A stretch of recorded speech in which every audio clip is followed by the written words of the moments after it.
మాత్రే నమః. అందరికీ నమస్కారం అండి. అమావాస్య ప్రభావం అనేది ప్రతి ఒక్కరికి కూడా ప్రతి రాశి పైన కూడా ఉంటుంది. చిన్న చిన్న నియమాలు అనేది పాటిస్తూ చిన్న చిన్న టిప్స్ అనేది ఫాలో అవుతూ ఉన్నట్లయితే కనుక ఖచ్చితంగా వాటన్నింటినీ కూడా మనం తొలగించుకోవచ్చు అన్నమాట. అయితే వీటి కోసం అయితే కొన్ని నియమాలు ఆచారాలు పాటించటం వలన మనకి ఒక అపారమైనటువంటి ఆధ్యాత్మిక ప్రయోజనాలు అనేవి కలుగుతాయి. లక్ష్మీదేవి అనుగ్రహం అనేది కూడా లభిస్తుంది. ఈ యొక్క పవిత్రమైనటువంటి రోజున అనుసరించవలసినటువంటి నియమాలు పద్ధతులు ఉన్నాయి. అలాగే మీకెవరికైనా జీవితంలో ఎలాంటి సమస్యలు ఉన్నా కానీ భార్యాభర్తల మధ్య తరచుగా గొడవలు జరుగుతూ ఇంట్లో మనశ్శాంతి లేక బాధపడుతూ ఉన్న ఎలాంటి సమస్యలకైనా కూడా స్క్రీన్ పైన ఇచ్చేటువంటి ఈ గురువు గారికి ఒక్కసారి కాల్ చేయండి. 60 ఏళ్ల అనుభవం ఉన్నటువంటి వారాహి ఉపాసకులు ఒక్క కాల్తో మీ జాతకాన్ని మొత్తాన్ని తెలియచేస్తారు. మీ సమస్యలన్నిటికీ ఈ రోజుతో పరిష్కారం అనేది దొరుకుతుంది. అయితే కార్తీక స్నానం అనేది చాలామంది చేస్తూ ఉంటారు. ఈ కార్తీక మాసంలో మనకి ఈ రోజుతో కార్తీక మాసం అనేది అయిపోతూ ఉంది.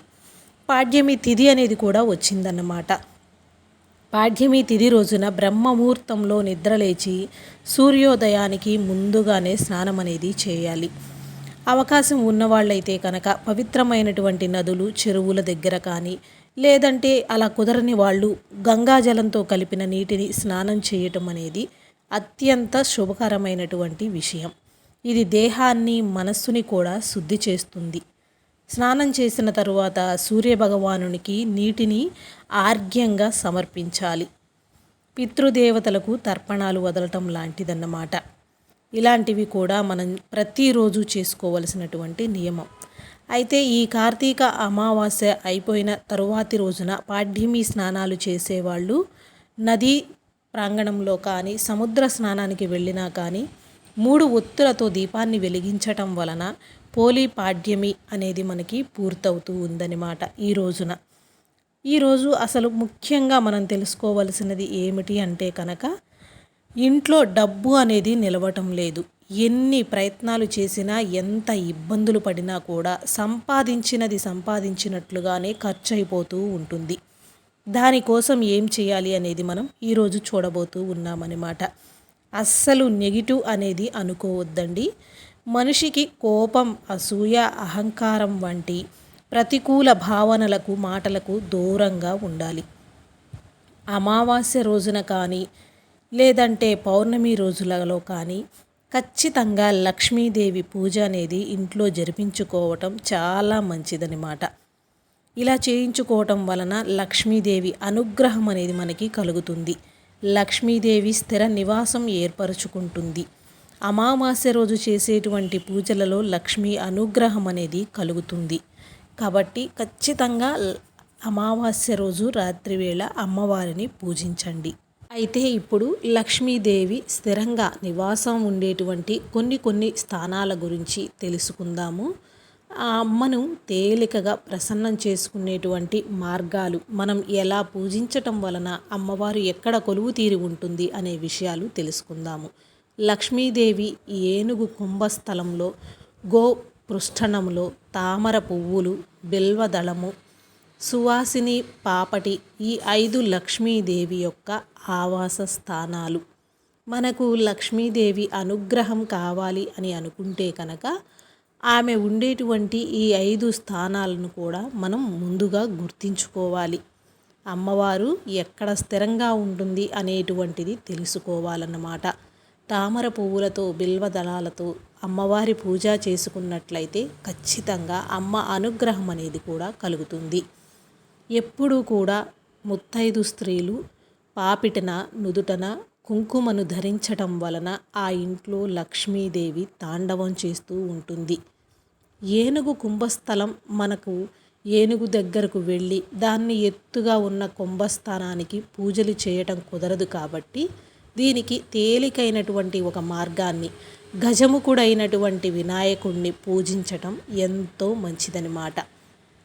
గజముఖుడైనటువంటి వినాయకుడిని పూజించటం వలన ఇంట్లో ఒక వినాయకుని చిత్రపటాన్ని పెట్టుకొని పూజ చేయటం అనేది చాలా తేలిక.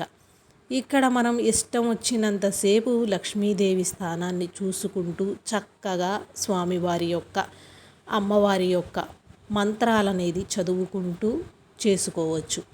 గోమాత శరీరంలో అందరూ దేవుళ్ళు కొలువై ఉంటారన్న సంగతి అందరికీ కూడా తెలిసిందే.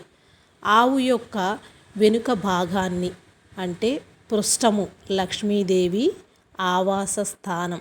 అందుకే మనం గృహప్రవేశం, గోదానం ఇత్యాది వేరే కార్యక్రమాలలో ముందుగా గోవు యొక్క వెనుక భాగాన్ని పూజిస్తారు.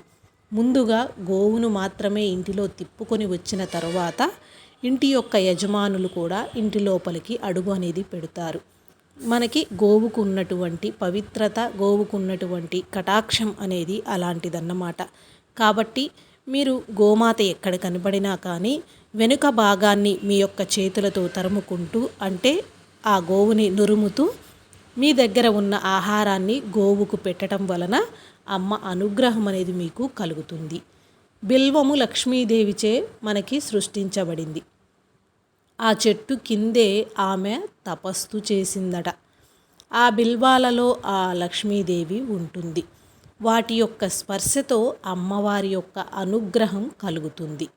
బిల్వాలతో శివపూజ చేస్తే త్వరగా శివానుగ్రహం అనేది ఎలా కలుగుతుందో ఈ యొక్క బిల్వాలలో అమ్మవారు కూడా కొలువై ఉంటారట. తామర పువ్వులు చాలా విశిష్టమైనవి. వీటితో లక్ష్మీదేవికి పూజిస్తే విశేషమైన ఫలితం అనేది మనకి కలుగుతుంది. ఎందుకంటే ఖచ్చితంగా తామర పువ్వుల్లో లక్ష్మీదేవి నిలువ ఉంటుంది. ఆ తల్లి యొక్క అద్భుతమైన స్థానం అని చెప్పుకోవచ్చు. మనకి ఎక్కడ అమ్మవారి ప్రతిమలు చూసినా కూడా అమ్మవారు తామర పువ్వుల్లో ఉన్నట్లుగానే మనకి కనిపిస్తూ ఉంటుంది. సువాసినీలు తమ పాపట మొదటిలో ధరించే కుంకుమ బొట్టు లక్ష్మీ స్థానం. కాబట్టి ఈ విధంగా పెద్ద వయసు వాళ్ళైనా సరే ముత్తైదు స్త్రీలు ఎప్పుడూ కూడా నుదుటున కుంకుమ అనేది ధరించాలి. స్త్రీలు మాత్రమే చేస్తారన్న అపోహలో కొందరు ఉంటే అది చాలా తప్పండి. వివాహమైనటువంటి ప్రతి స్త్రీ తన పాపెట ముందు తప్పనిసరిగా కుంకుమ అనేది ధారణ చేయవలసి ఉంటుంది. దానివల్ల ఆ దేవి యొక్క అనుగ్రహం ఆమె భర్తకు ఐశ్వర్యం అనేది సిద్ధిస్తుంది. ఇంటిలో ఎప్పుడూ కూడా సంపదలకి కొరవ అనేది లేకుండా ఉంటుందట. కాబట్టి లక్ష్మీదేవికి ఇష్టమైనటువంటి ఇప్పుడు మనం చెప్పుకున్నటువంటి ఈ 5 రకాల పుష్పాలతోటి అమ్మవారికి ఇష్టమైన ప్రదేశాలలో ఆ దేవుణ్ణి పూజించటం వలన మనకి ఖచ్చితంగా లక్ష్మీదేవి అనుగ్రహం అనేది కలుగుతుంది. అయితే మన ఇంట్లో ఎప్పుడూ లక్ష్మీ స్థిర నివాసంగా ఉండాలి అంటే మన ఇంటిని మనం చూసుకోవలసినటువంటి విధి విధానాలు కూడా ఇక్కడ ఉన్నాయి. లక్ష్మీ కటాక్షం కోసం ఇంట్లో కట్టుకోవలసినవి కొన్ని పనులు మరియు చేయవలసినవి పాటించవలసినటువంటి నియమాలు కూడా ఉన్నాయన్నమాట.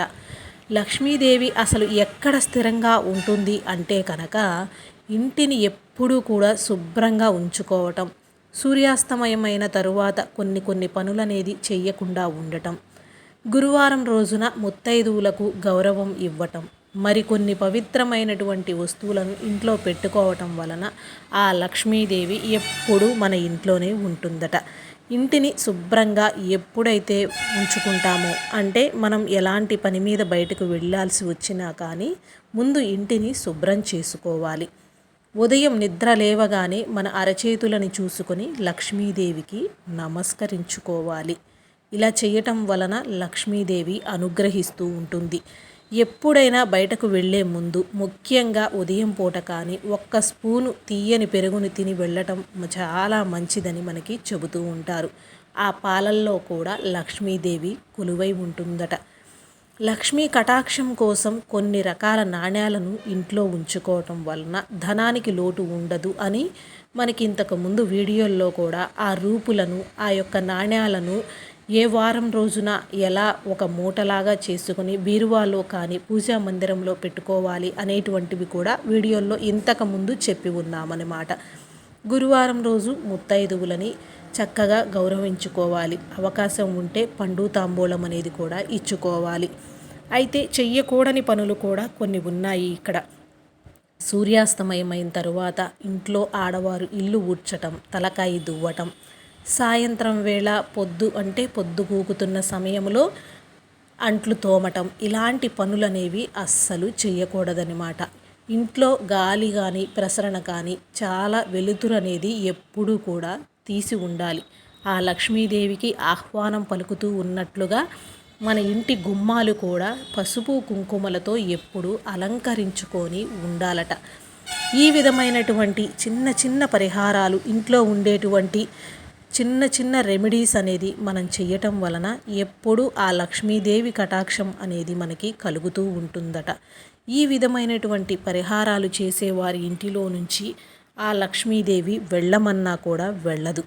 ఇంటిపైన లక్ష్మీదేవి కటాక్షం ఉంటే ఐశ్వర్యం పెరగటమే కాకుండా 16 మంది సంతానాన్ని పొంది సుభిక్షంగా కూడా జీవిస్తూ ఉంటారట.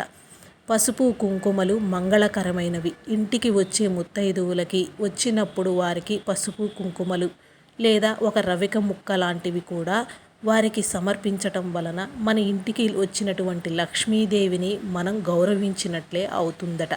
కాబట్టి గృహంలో స్త్రీలకు మాంగళ్య బలం కూడా పెరుగుతుంది.